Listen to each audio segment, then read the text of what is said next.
TV Imaculada, o Evangelho em primeiro lugar.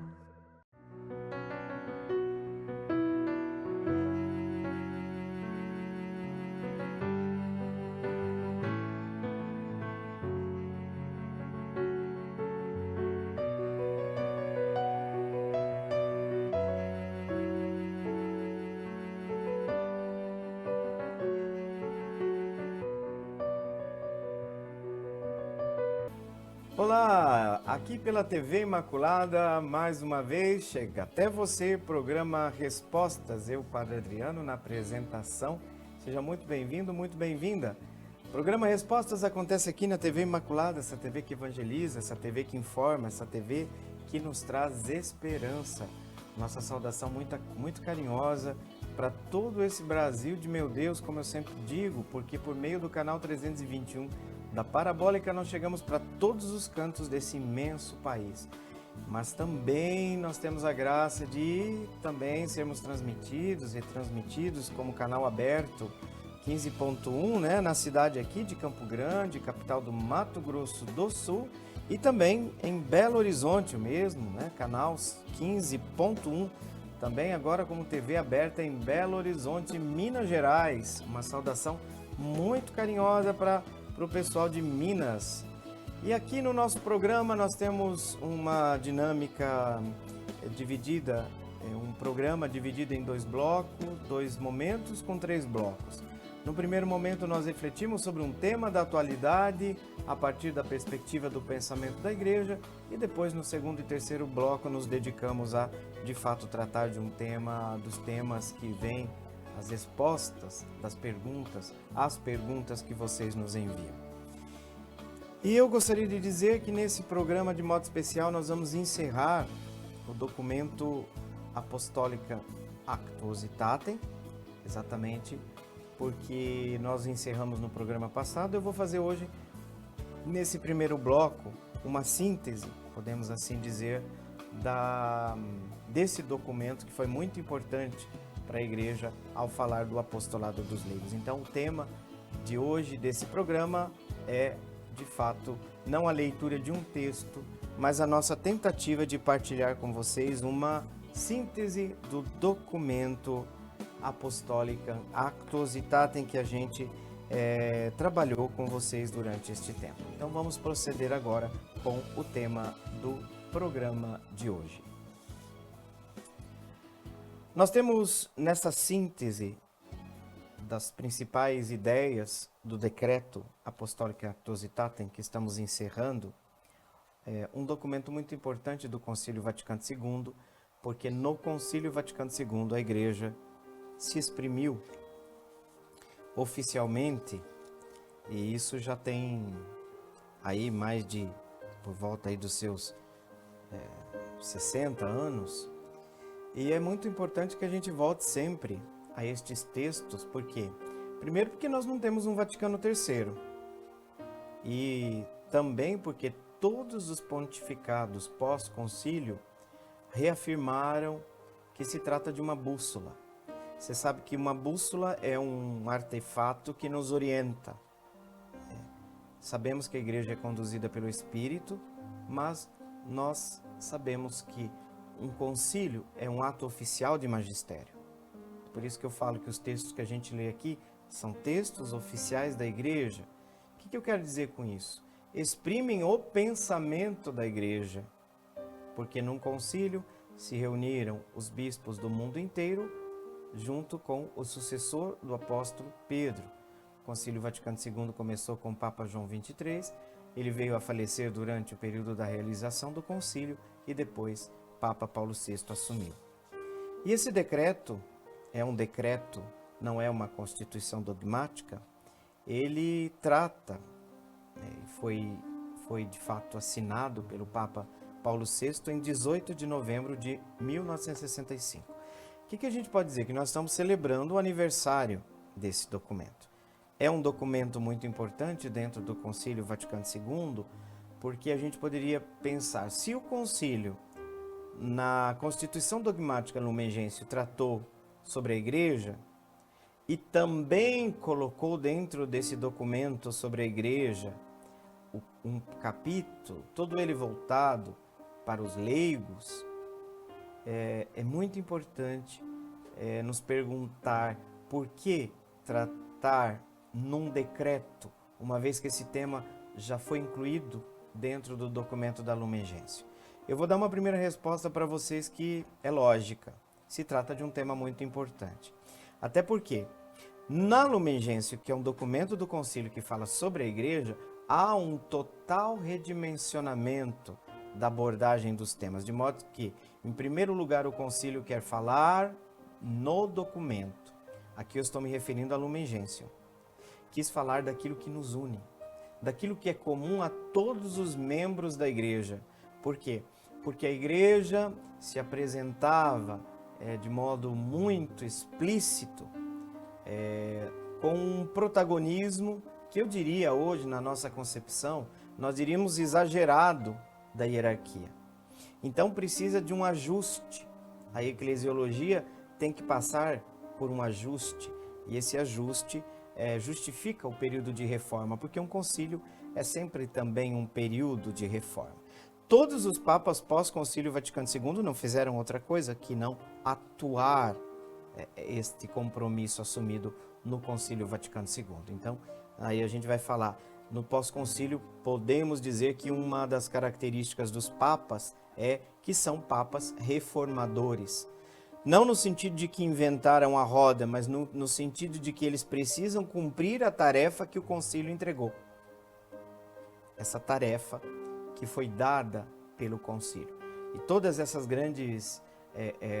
esses grandes redimensionamentos na teologia, na eclesiologia, é para respeitar a dignidade de todos os membros da igreja.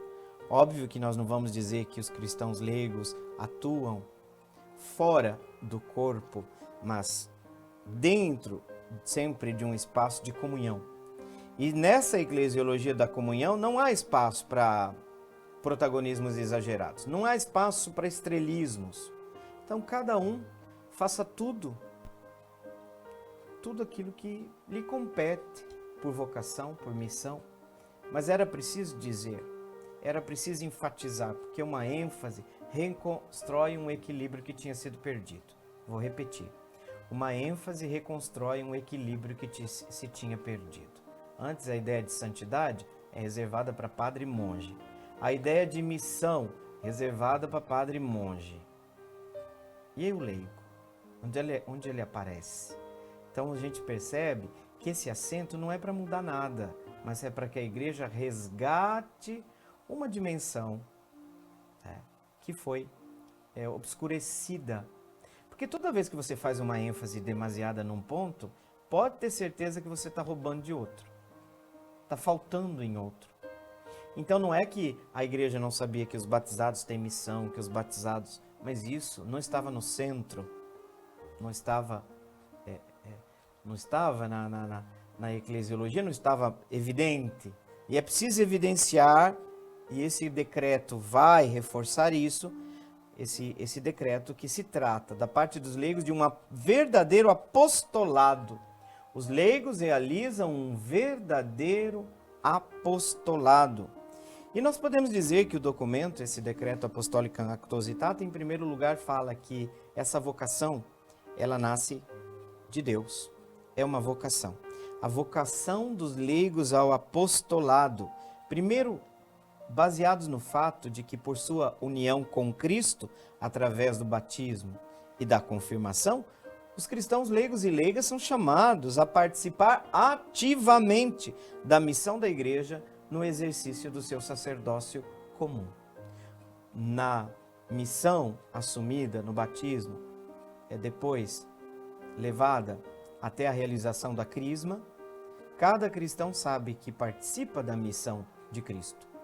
Em que sentido? A missão sacerdotal, a missão profética e a missão real. Isso não é coisa só para padre. Todos os cristãos participam da tríplice missão de Cristo. Vocês estão percebendo que aqui não se trata de uma novidade, se trata de uma consciência esquecida, de um equilíbrio perdido.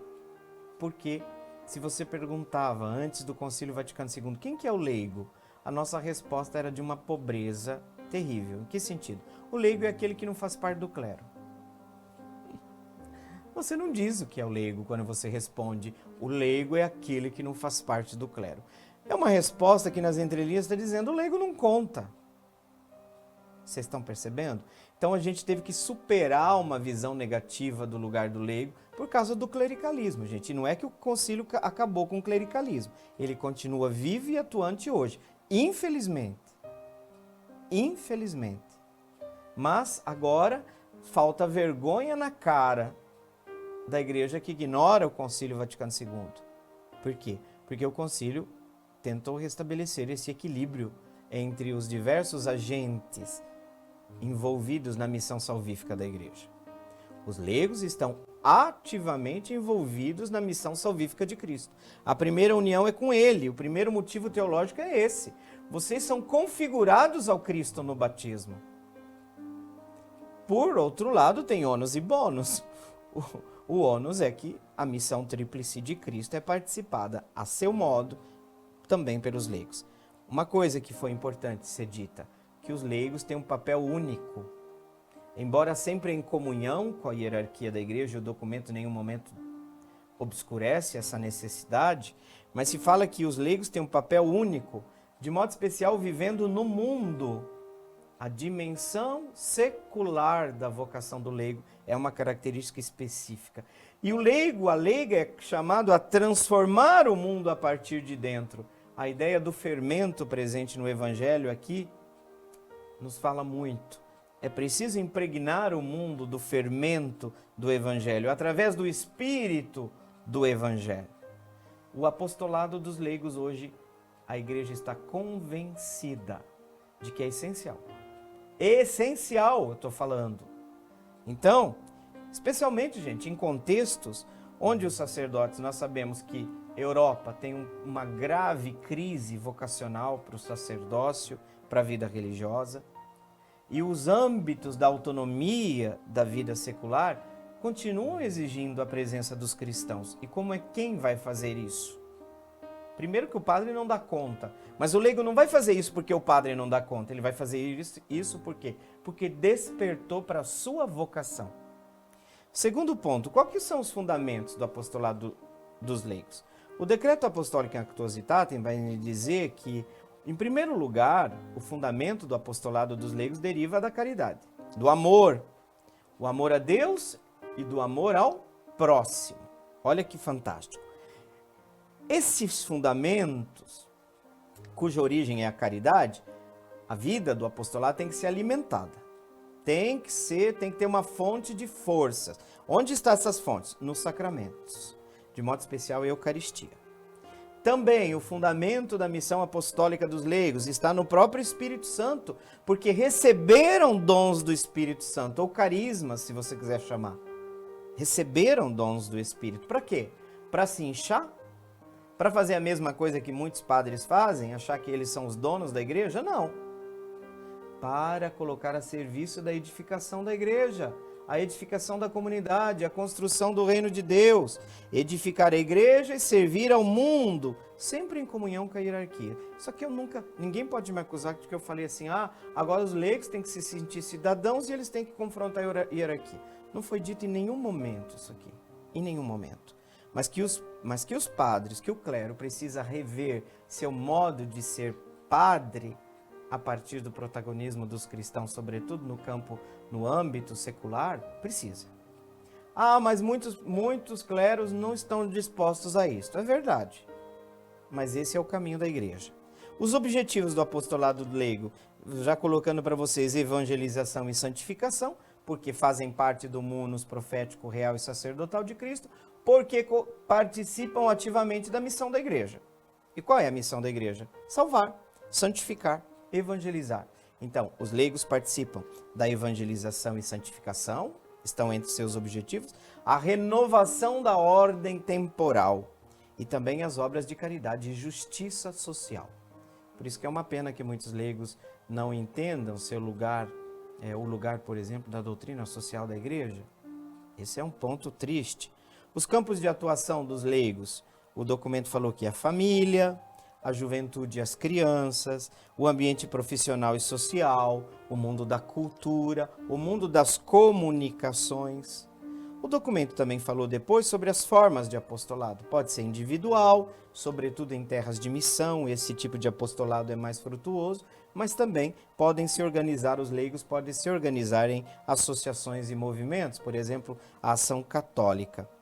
Também se falou da importância da formação e espiritualidade. A formação para o apostolado deve começar desde a infância, continuar ao longo da vida e tem que ser uma espiritualidade capaz de integrar fé e vida. Tem que integrar fé e vida cotidiana. Tem que ser uma espiritualidade não para monges. Monges têm um outro estilo de vida, logo tem um outro tipo de espiritualidade. Os padres têm um outro estilo de vida, logo tem um outro estilo de espiritualidade própria para juntar fé e vida numa vida cotidiana. Uma vida espiritual que dê forças para a vivência da missão no cotidiano. Depois, relação com hierarquia, os leigos devem atuar sempre, e o documento falou, em harmonia com os pastores da igreja. Nenhuma iniciativa na igreja pode se declarar oficialmente católica sem o aval da autoridade eclesiástica. Isso a gente sabe. E eu digo que o decreto foi maravilhoso, termino aqui dizendo que o decreto foi maravilhoso ao ajudar a recuperar essa força gigantesca que provém da consciência que os leigos têm quando assumem a sua vocação e a sua missão na igreja. Então, o decreto enfatiza que o apostolado dos leigos não é opcional, é vocação, é missão, mas é uma consequência da vocação batismal. Tá? É uma consequência da vocação batismal. Gente, muito conveniente nos tempos atuais. Um mundo em transformação, rápida transformação, o papel dos leigos e das leigas é uma dimensão indispensável para a missão da igreja hoje. Vou repetir, é uma dimensão indispensável para a missão da igreja hoje, tanto na evangelização quanto no campo da transformação da sociedade. Sal da terra e luz do mundo, vocês cristãos leigos são chamados a ser esta realidade para o mundo de hoje. Encerramos esse primeiro bloco com esta síntese do decreto apostólico Actuositatem. Tem novidades por aí no próximo programa. Não vou avisar para vocês aqui não, a gente mudou um pouquinho aqui. Vamos deixar todos na expectativa. No próximo programa nós vamos trazer para vocês um novo documento. Uma coisa que a gente já vai afirmar é do próprio Concílio Vaticano II. É um outro decreto que a gente vai trabalhar. Vamos tentar adivinhar aí qual que vai ser o próximo decreto, próximo documento? Tá certo, gente? Vamos para o nosso intervalo e voltamos na sequência.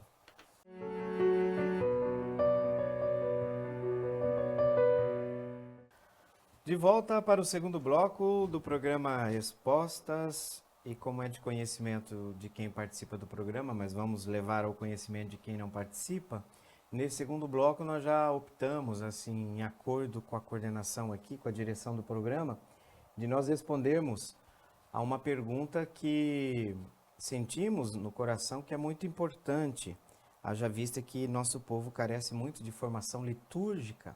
E é sobre esse assunto que foi a pergunta do Lucas, do bairro Moreninhas 13, aqui de Campo Grande. Qual o significado de cada parte da Santa Missa?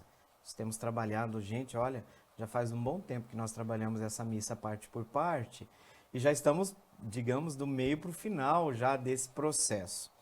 E no período, no exato momento em que nós estamos ali para receber a comunhão, que a comunidade, que a assembleia, o padre, que todo o corpo celebrativo está prestes a comungar, como a gente costuma dizer. A comunhão é esse momento. De fato, estamos já dentro dos ritos, o rito de comunhão. E por isso, tudo aquilo que acontece antes disso tem uma relação com a comunhão, predispõe o espírito, o corpo para. Tá? Nessa dimensão, nós já entramos no programa passado sobre o tema do Cordeiro de Deus. O Cordeiro de Deus é recitado ou cantado pela Assembleia, enquanto o padre faz na ritualidade ali o rito da fração do pão.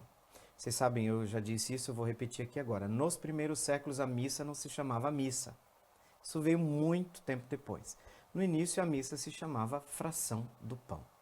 Vocês vão dizer, é uma pena E eu concordo que esse gesto hoje ele praticamente fica obscurecido. Sobretudo, se as pessoas começam a se saudar, o famoso abraço da paz, o rito da paz, e o padre já começa a partir o pão, a hóstia ali na mesa do altar, e ninguém olha, ninguém participa, porque estão ainda se cumprimentando. Isso não pode acontecer.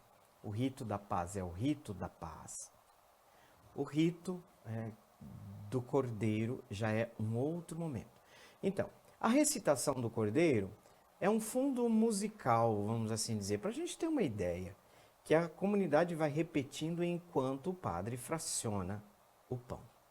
Por que a ideia de fracionar o pão é importante? Já falei para vocês que tem profundas razões teológicas. Uma delas, o caráter sacrificial, o partir o corpo, nos remete diretamente ao Calvário. O corpo de Cristo que se parte, ferido, chagado, morto. Então, o gesto de partir o pão leva nosso coração para o Calvário, onde o Cristo é partido. Por quê? A dimensão sacrificial é uma dimensão de uma entrega consciente, de fazer-se dom para. É como aquela mãe que sabe que depois que tem um filho, ela não é mais o centro nem da própria vida. Tudo se volta para o cuidado desse filho, dessa filha, esse amor, esse carinho. Então, partir o pão tem um significado muito importante para nós. Então, estejamos atentos. O rito da fração do pão tem que ser conscientemente acompanhado pela Assembleia, seja por meio dessa oração de fundo, o cordeiro, que vai ligar a mente àquilo que os olhos estão vendo. O que os olhos estão vendo enquanto o coração está recitando o cordeiro? A fração do pão. Então é importante que na visibilidade do ato, o padre mostre, seja ali na frente do altar. Hoje tem uma mania de colocar em cruzes gigantescas na frente, que o povo por vezes não consegue, não sei a necessidade disso, não vou entrar nisso agora porque isso me irrita, mas tudo bem, vamos para frente, né? Então, o povo precisaria acompanhar visivelmente também essa fração do pão, haja vista que o significado, nós vamos ter significado litúrgico, significado pastoral, significado teológico, porque é importante ver que Cristo não morreu de Covid, Cristo não morreu de gripe, Cristo não morreu de pneumonia, Cristo fez da sua vida um dom. Vocês querem a minha vida? Eu tenho o poder de dar e de retirar, né? e de negar, mas eu dou. Então a fração do pão, vocês percebem, é uma coisa rápida. Hoje ninguém olha. Passa assim, quando a gente viu, já estamos ali na próxima frase que o ministro vai dizer. Mas a fração do pão tem que ser acompanhada pela Assembleia, né? Depois nós temos a comixio, que eu chamo comixtio, que é aquele momento em que o padre, depois de fracionar a hóstia, que eu falo a grande, não a partícula, que é aquela que nós recebemos, mas aí no final o padre já partiu a grande, agora ele vai na ponta dela e parte um pouquinho e joga dentro do cálice. Aí tem os significados que a gente comentou com vocês, ele deixa de propósito essa partícula cair dentro do cálice consagrado. Aqui se trata de uma união entre esse corpo e o sangue, é uma única realidade, esta união do corpo e do sangue de nosso Senhor Jesus Cristo, que é a expressão, né? Cristo está todo no sangue, no cálice, Cristo está todo no corpo, nesse sentido. Aqui se fala de uma união da humanidade glorificada de Cristo, seja no seu corpo, seja no seu sangue, e nós poderíamos assim dizer assim, enfeitando um pouco em certo sentido, que esse sangue como representação da própria alma, o corpo de Cristo, né? Sangue e o corpo, todas essas realidades. Mas também o fato da ressurreição de Cristo, a reunificação do corpo e do sangue, porque o que a morte causa? A separação de corpo e alma. Então, mas Cristo é uma realidade plena agora. O Cristo ressuscitado é uma realidade plena. Não há separação entre alma e corpo no Cristo ressuscitado. E também uma dimensão de comunhão pastoral. Vocês sabem que no começo do cristianismo não existia, em certo sentido, o padre Primeiro veio o diácono, os bispos, que são sucessores dos apóstolos, veio o diácono e aí vem, né, os anciãos da comunidade em si. Para dizer o quê? Que quando começa a se estruturar a igreja em dioceses espalhadas pelo mundo, a consciência que se tem que o padre é sempre um colaborador do bispo, porque quem por direito pleno, vamos ver se eu consigo me explicar bem aqui, quem por direito pleno preside a Eucaristia é o bispo. O padre é um colaborador do bispo. Então por que o padre corta aquela parte e joga no cálice? Para dizer que ele está em comunhão com o bispo. Então sempre que eu faço isso, na hora, eu lembro do bispo local, da igreja local. Sempre lembro nessa hora de partir essa pequena partícula e colocá-la sobre o sangue, eu lembro de Dom Dimas, lembro do bispo da igreja local, porque é um sinal de comunhão. Eu estou celebrando esta Eucaristia, não é minha. Estamos em comunhão com o sucessor dos apóstolos, que por sua vez está em comunhão com o sucessor do apóstolo Pedro. Vocês estão percebendo como aqui tem uma finalidade também pastoral, de comunhão da igreja? Porque eu não celebro a Eucaristia em meu nome. A Eucaristia é da igreja, não pertence ao padre. Não pertence ao grupo que está preparando a missa. Pertence à igreja. A missa é da igreja. Tá? Então esse é um ponto importante também. Aí vem o convite à comunhão. O padre partiu o pão, fez esse gesto de colocar a partícula na frente, dentro do cálice, e agora chegou o momento da apresentação, e aí a gente chama aqui de diálogo preparatório. O sacerdote mostra a hóstia partida, tem que ver que a hóstia foi partida. Não faz sentido emendar de novo, porque você partiu para quê? Se você vai emendar, não. Tem que mostrar, tem que haver um vão ali para que a Assembleia saiba que a hóstia que se mostra para o povo agora é a hóstia partida. Ela foi partida. Partida no rito da fração anterior. Aí vem, o sacerdote mostra a hóstia aos fiéis dizendo, gente, tem várias fórmulas escolhidas, né? Provai e vede como o Senhor é bom, feliz de quem nele encontra seu refúgio. Depois vem o eis o cordeiro. Mas antes disso, por exemplo, várias frases bíblicas, eu sou o pão vivo que desceu do céu, se alguém come deste pão viverá eternamente, o padre escolhe. Quem preside a Eucaristia pode escolher. Tá? Felizes os convidados, as convidadas para a ceia do Senhor, é a primeira fórmula que tem ali no missal, é a mais comum que o padre usa, mas ele pode usar outras. E aí termina, aqui é padrão, eis o Cordeiro de Deus que tira o pecado do mundo. Aqui tirado da passagem bíblica. Lembrem que João aponta para Jesus, o Messias, e diz assim, é ele o Cordeiro de Deus que tira o pecado do mundo. Então, é Jesus o Salvador, é Jesus o Redentor, é o Cristo. Ali ele está como o Cordeiro imolado para nossa salvação.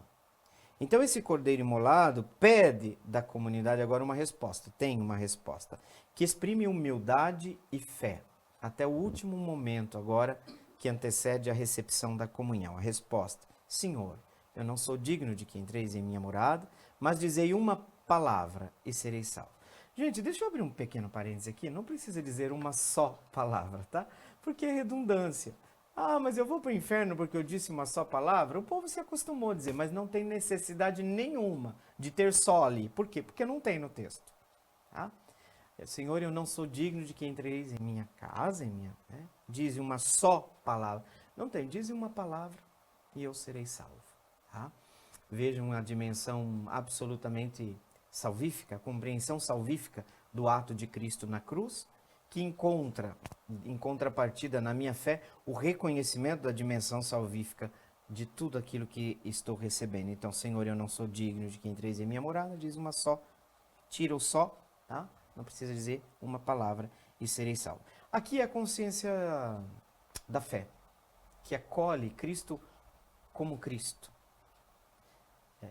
com toda a sua realidade, com tudo aquilo que ele significa para nós, como dom de salvação, como Cordeiro Redentor, meu Redentor. Então aqui, em primeiro lugar, essa frase, Senhor, eu não sou digno, tirada inclusive de um episódio de cura de Jesus, expressa, em primeiro lugar, nossa consciência da nossa indignidade, por um lado. Também a nossa confiança na misericórdia de Cristo, no seu amor, porque é Ele quem nos santifica. É um momento em que nós somos convidados a nos cristificar. A comunhão é um gesto de cristificação. Não é Cristo que se torna aquilo que nós somos, como acontece com os alimentos. Na ordem, em certo sentido, nós podemos dizer que os nutrientes dos alimentos recebidos pelo nosso corpo, o organismo chega em um tal estágio de absorção que no fundo, no final, na ponta do processo de ingestão de alimentos, o alimento se torna nós. A Eucaristia, o caminho é o contrário. No processo final desse caminho, após a ingestão do corpo de Cristo, após a recepção do corpo de Cristo, é o caminho contrário, para que Cristo, que recebemos, seja para nós a meta do nosso corpo. Nós queremos nos tornar Cristo, nós queremos nos tornar Eucaristia, né? Nós queremos nos tornar Eucaristia, né? Agora, o cordeiro, como eu falava para vocês, ele vai sendo dito ali durante a fração do pão, né? O Cordeiro de Deus que tirais o pecado do mundo, tem de piedade de nós, e o tem de piedade de nós se repete até o momento em que está terminando a fração, e na última etapa do Cordeiro se pede a paz, e dai-nos a paz.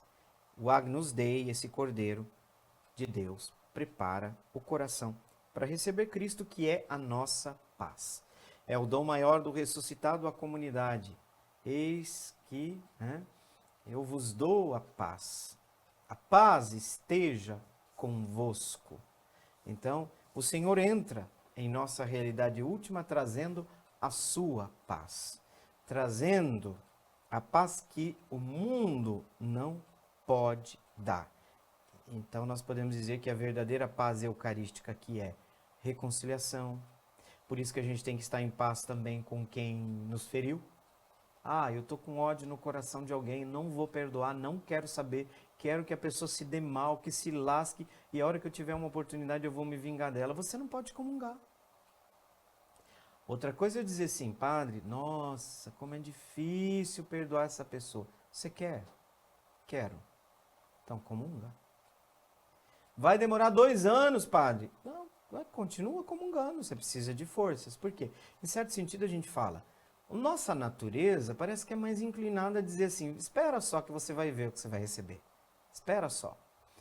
E aí a gente precisa da graça de Deus. Vocês perceberam que a comunhão não é só um troféu? Porque tem gente que desfila para ir receber a comunhão. Não é?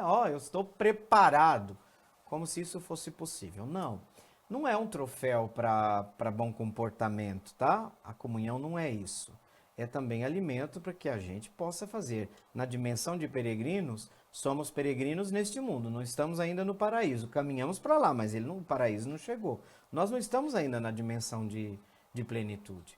Logo, exatamente para quem está na dimensão peregrina, é próprio para isso que a dimensão sacramental existe. Porque depois não vai precisar de sacramento. Depois é o face a face. Depois é a visão de Deus. Mas na dimensão peregrina da nossa fé, da sua fé, a gente precisa dos sacramentos. A gente precisa dessas experiências de encontro solene com Cristo, né?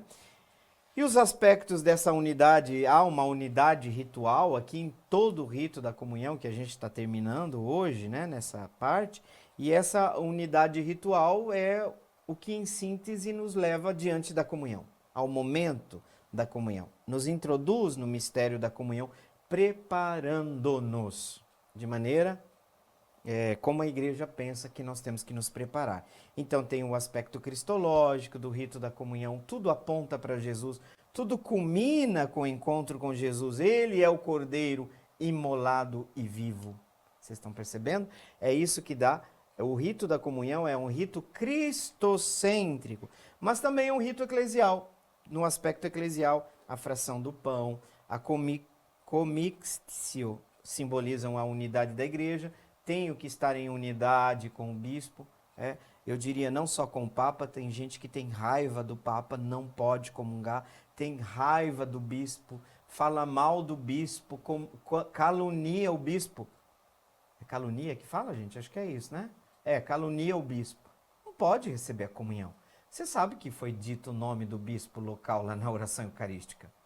Ah, você quer ir para a casa de alguém que você não... Você entrou na casa do cara, mas você não aceita ele? Pera lá. Tem uma dimensão de comunhão eclesial. Se eu não estou em comunhão com a igreja, eu não posso receber a comunhão com Cristo.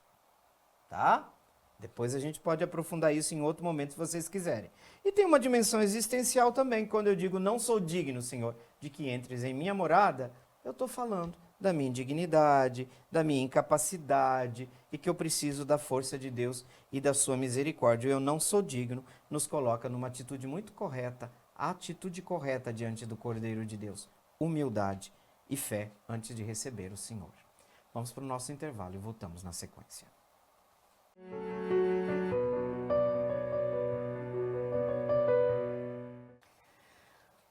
De volta para o terceiro e último bloco do programa Respostas. Se vocês me permitem, eu vou fazer um pequeno gancho com o bloco anterior, onde nós falávamos da necessidade de estar em comunhão com a igreja, na dimensão do seu governo pastoral para a recepção da comunhão do corpo de Cristo, que de fato a comunhão é um sacramento administrado pela igreja, é um dom de Deus, mas administrado, e a igreja tem a sua responsabilidade nesse sentido.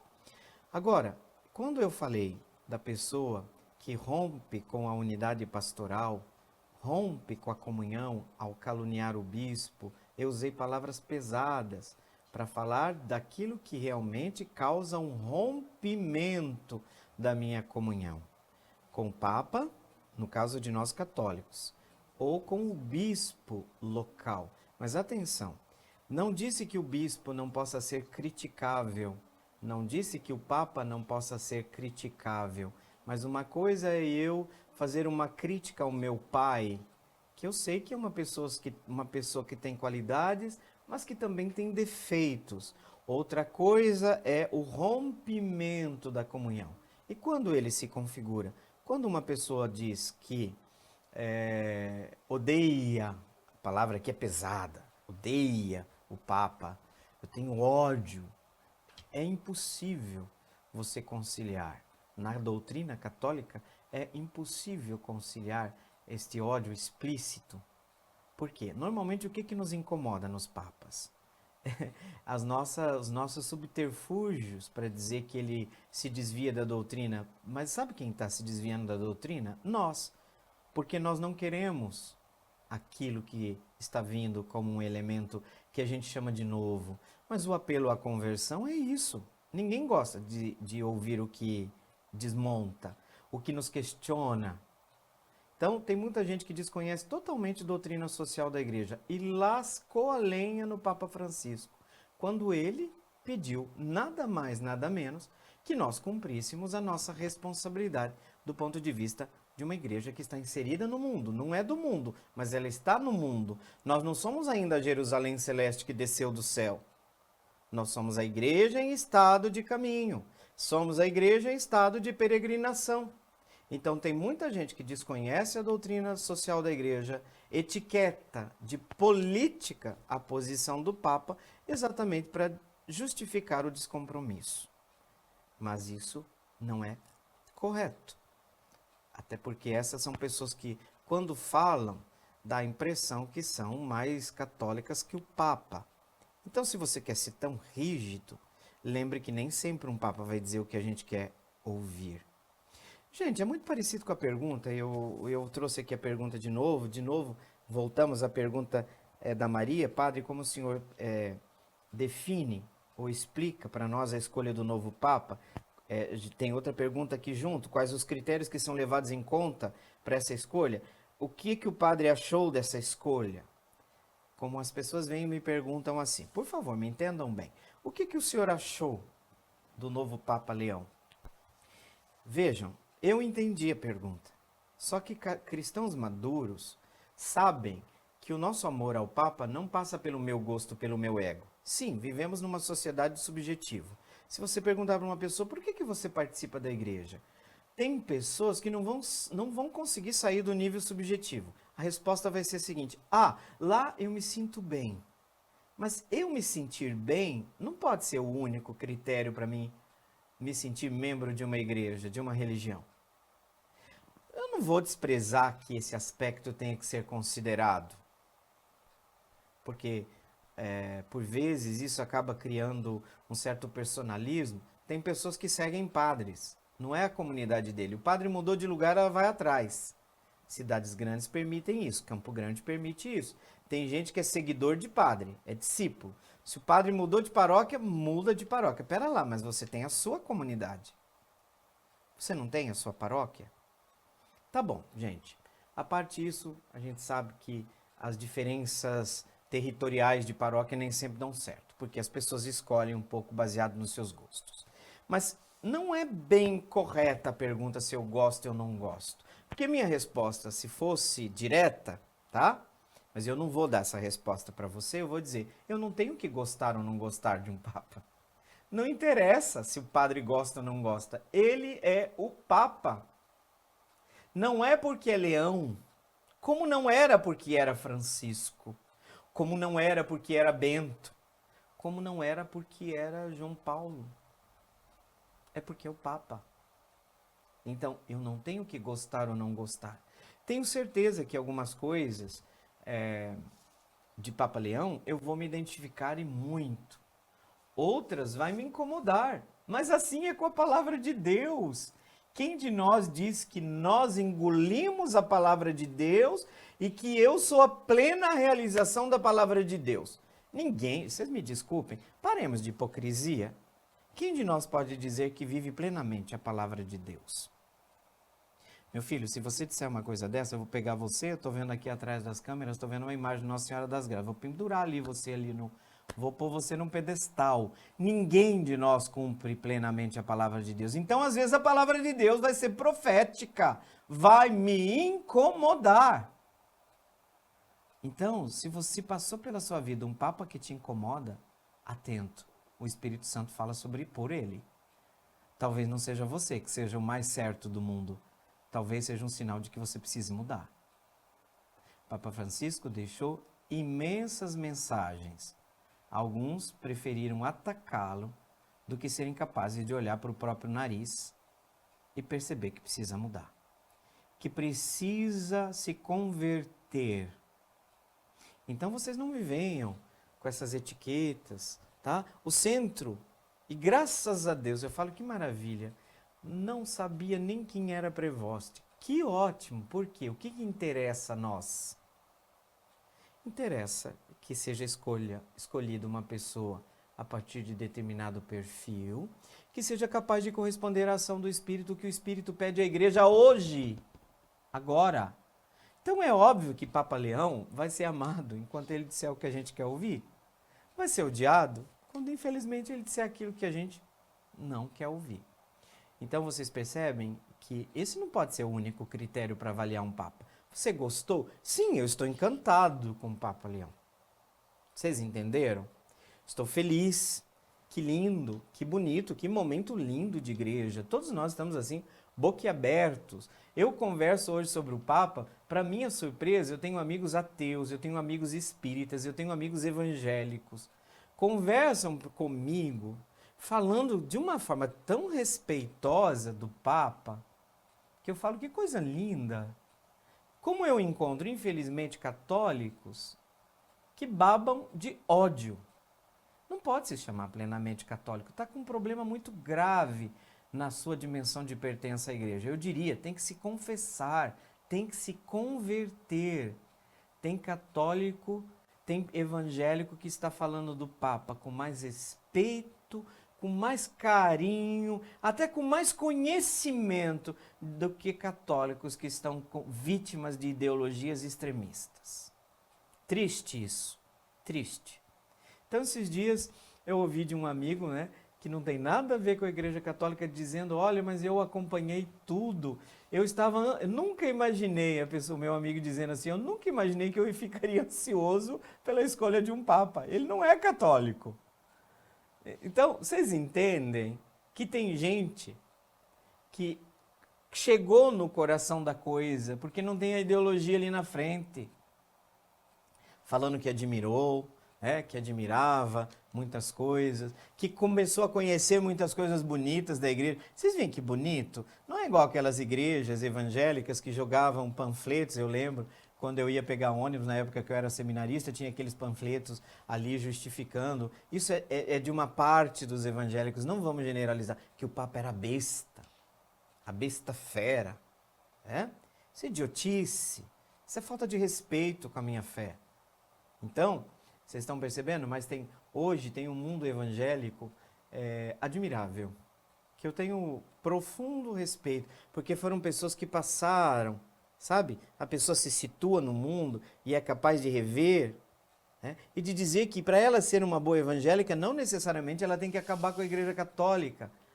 Vocês entenderam? Dá para ser um bom católico sem eu ser um participante de uma cruzada para matar o outro, para acabar com o outro, que o outro não presta porque a minha religião é a única. Não há necessidade disso.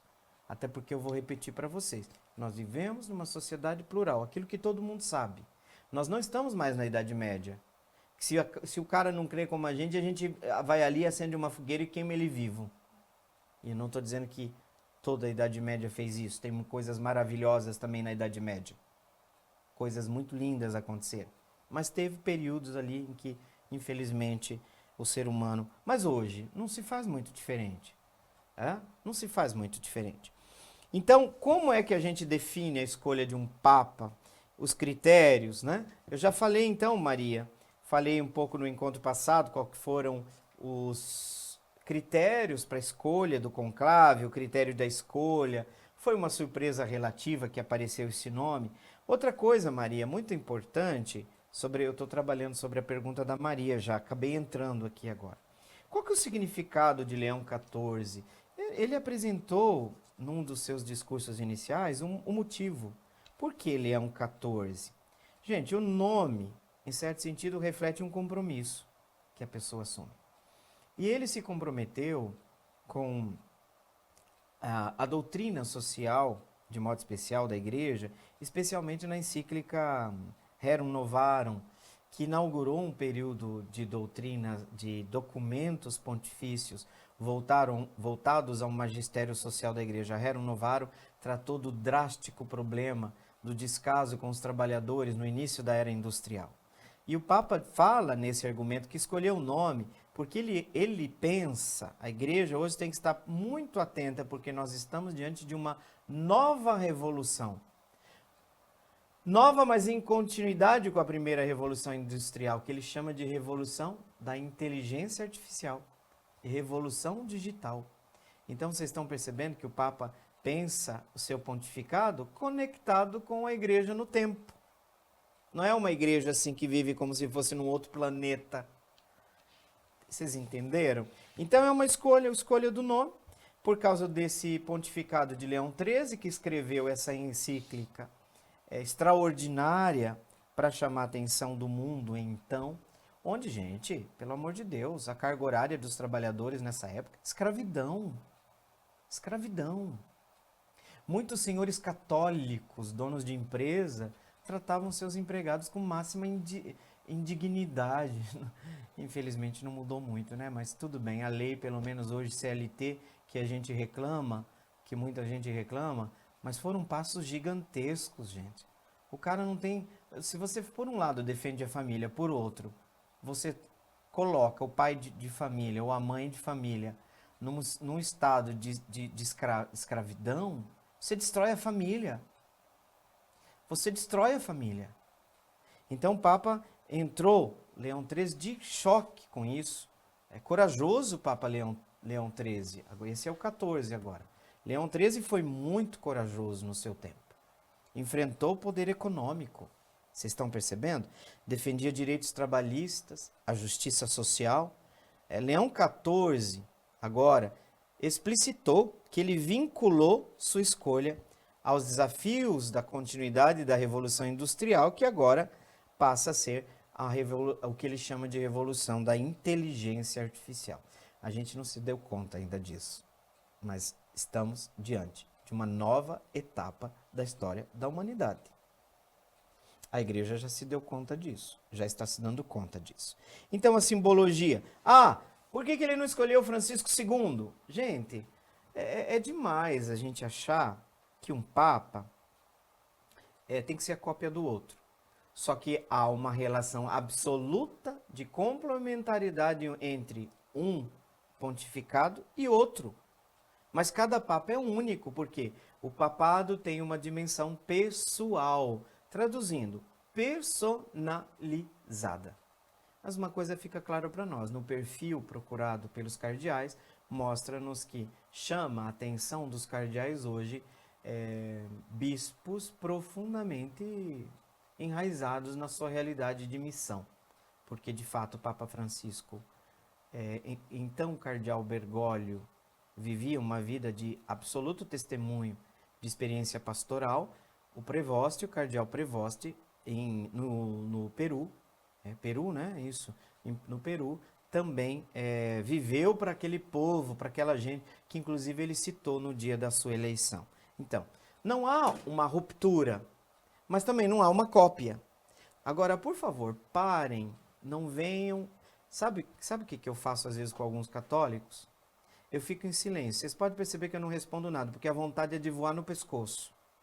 Porque se você vier usar o Papa Leão XIV para bater em Papa Francisco, por favor, saia de perto de mim.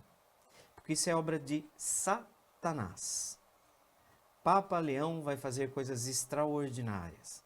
Provavelmente vai ser um santo também. Grande homem. Agora, usar um papa contra o outro é jogo sujo. E o que tem de católico fazendo jogo sujo? Que vergonha. E gente de missa. Missa dominical. Tá? É triste dizer isso para vocês? Eu nem respondo, gente. Porque se eu responder, eu vou ser mal educado. Então não respondo. Fico em silêncio, dou uma risadinha. Sabe aquela risadinha sem graça? E saio de perto. Então, por favor, não usem um papa contra o outro, que vocês vão se ver comigo. Tá bom? Olha só que ameaça aqui do padre, né? Não é uma ameaça, gente. A gente tem que saber o nosso lugar, né? Muito bem, chegamos ao final do nosso programa. Invocamos a bênção de Deus agora, por intercessão de Maria Imaculada, sobre todos vocês que estão participando desse programa. E vamos, nesse momento, invocar esta bênção. O Senhor esteja convosco, Ele está no meio de nós. Que pela intercessão de Maria Imaculada, desça sobre você, sobre sua vida, sobre seus projetos, seus sonhos, a bênção de Deus Todo-Poderoso, Pai, e Filho e Espírito Santo. Amém. Muito obrigado pela sua companhia. Encerramos esse programa na promessa de um reencontro, que Deus nos permita. Salve Maria Imaculada! Até lá! Meu coração é para ti, Senhor. Meu coração é para ti, Senhor.